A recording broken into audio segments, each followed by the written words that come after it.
Kakinada port నుంచి పెద్ద ఎత్తున పేదల బియ్యం అక్రమంగా ఎగుమతి అవుతున్నప్పుడు ఇతర ప్రమాదకరమైన పదార్థాలు దేశంలోకి అక్రమంగా దిగుమతి కావని గ్యారెంటీ ఏంటి అంటూ రాష్ట్ర ఉప ముఖ్యమంత్రి పవన్ కళ్యాణ్ లేవనెత్తిన ప్రశ్నను భారతీయ జనతా పార్టీ రాష్ట్ర అధ్యక్షురాలు రాజమహేంద్రవరం ఎంపీ దగ్గుబాటి పురంధరేశ్వరి సమర్థించారు. సంఘటన పర్వ కార్యశాలలో పురంధరేశ్వరి పాల్గొన్న సందర్భంగా తనను కలిసిన పాత్రికేయులతో మాట్లాడారు. No, actually the question that Shri Pavan Kalyan ji has raised is a very valid point that he had raised, because even when the Civil Supplies Minister Shri Nadendra Manohar ji went on his inspection, there have been many cases wherein the PDS rice has been diverted and is being shipped off has actually come to the light. So Pavan Kalyan ji has taken it upon himself to actually go visit the port, and I think he's done the right thing in going and trying to inspect it as the Panchayat Raj Minister also, and he has his own party man as the Civil Supplies Minister too.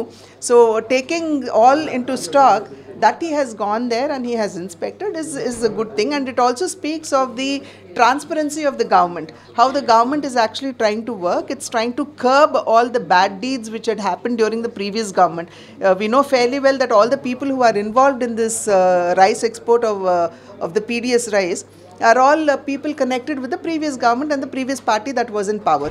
So I think this is the right stand and right step that the present government has been taking, and we all appreciate it. He showed concern towards the national security lapse as well. Yes, because the place that he went to, they said that ships cannot come there, neither can he go to the ships. See, we need of course we have a strong coast guard, and our honorable chief minister Shri Chandrababu Naidu ji has also taken a review of the maritime policy.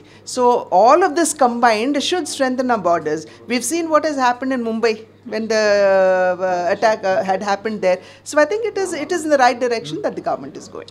Madam, ఇదే విషయం యాక్చువల్గా పవన్ కళ్యాణ్ మీదే PDS rice అంటే international issue కూడా కావచ్చు అని చెప్పేసి అవునండి, we are seeing an international smuggling of PDS rice. కాబట్టి ఇది ఇంటర్నేషనల్ ఇష్యూవే కదా.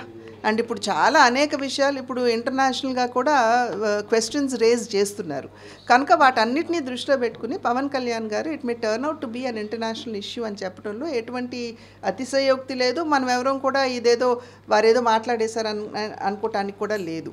మనం చూస్తున్నాం నాదెండ్ల మనోహర్ గారు సివిల్ సప్లైస్ మినిస్టర్గా అనేక గోడౌన్ల మీద వారు ఇన్స్పెక్షన్ చేయటం, పెద్ద ఎత్తున అక్కడ పీడిఎస్ రైస్ దొరకటం, వాటన్నిటినీ కూడా ఇంచుమించుగా కాకినాడ పోర్టు నుండి వారు అక్కడ నుండి తరలించేస్తున్నారు అనేటువంటి విషయం ఇవన్నీ కూడా మనం చూసాం. అయితే గత ప్రభుత్వంతో అధికారంలో ఉన్నటువంటి పార్టీతో సంబంధం ఉన్నటువంటి నాయకుల పేర్లు ముడిపడి ఉన్నటువంటి విషయాన్ని మనం ఇక్కడ గమనించాలి. అంటే ఏదైతే ఇంతకు ముందు కూడా భారతీయ జనతా పార్టీ అనేక సందర్భాల్లో గత పార్టీ ఏదైతే అధికారంలో ఉందో అదేవిధంగా గత ప్రభుత్వం చేసినటువంటి విధానాలు, వారు అనుసరించినటువంటి ప్రజా వ్యతిరేక విధానాలు ఏవైతే ఉన్నాయో వాటి మీద అనేక సందర్భాల్లో భారతీయ జనతా పార్టీ గళం విప్పింది. దాంట్లో భాగంగా పీడిఎస్ రైస్ గురించి కూడా మీరు కనుక ఒక్కసారి వెనుదిరిగి చూసుకున్నట్లయితే రాష్ట్రంలో జరుగుతున్నటువంటి అవినీతిని ప్రస్తావిస్తూ భారతీయ జనతా పార్టీ కూడా ఈ పీడిఎస్ రైస్ గురించి ప్రస్తావించినటువంటి విషయం మనందరికీ తెలుసు. అదేవిధంగా ఎలక్ట్రిసిటీ గురించి కూడా ప్రస్తావించినటువంటి విషయం ప్రజలందరికీ గుర్తుందనే నేను భావిస్తున్నాను.